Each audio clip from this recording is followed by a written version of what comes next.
Hey, it's me Bin. Welcome back to my channel, and for today's video, gagawa tayo ng DIY pleated skirt. And you need is a fabric. And then, gaganito mo siya, ipipleat mo siya.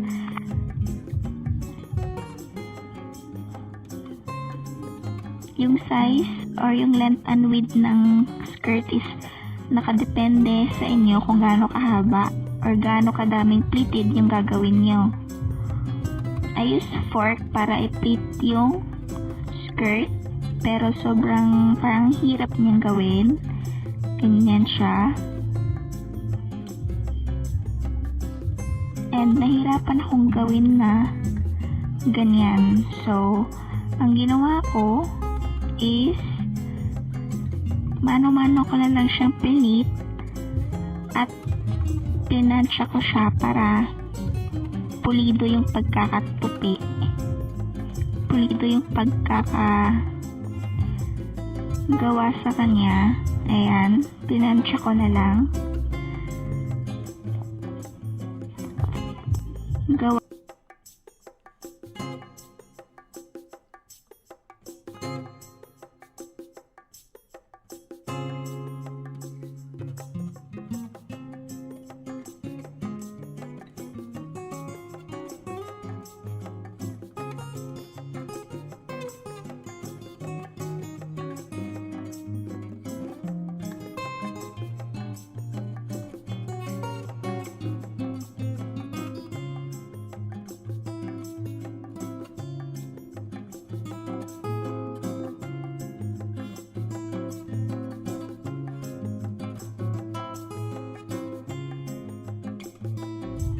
And then, after ko na siyang matapos pagplansyahin,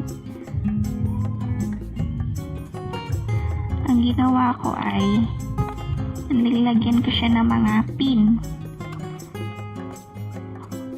Yan. I suggest na maglagay kayo ng mga pin or mga clip para hindi siya mahirap tahiin later on. Yan, wala kasi akong mga clip and mga pin. So, pag meron kayo, better na maglagay kayo.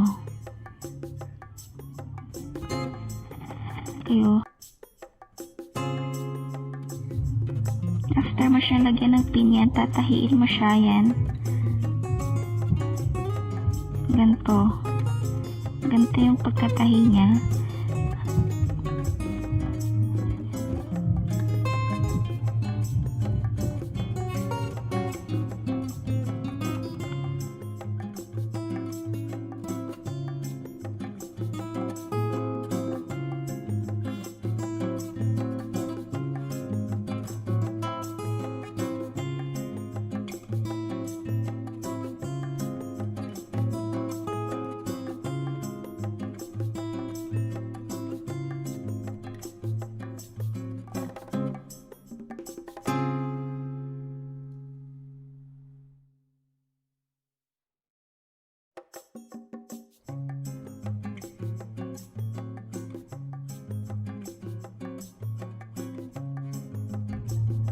And then, after mo na matahiyan, ganyan na siya, yung mukha niya.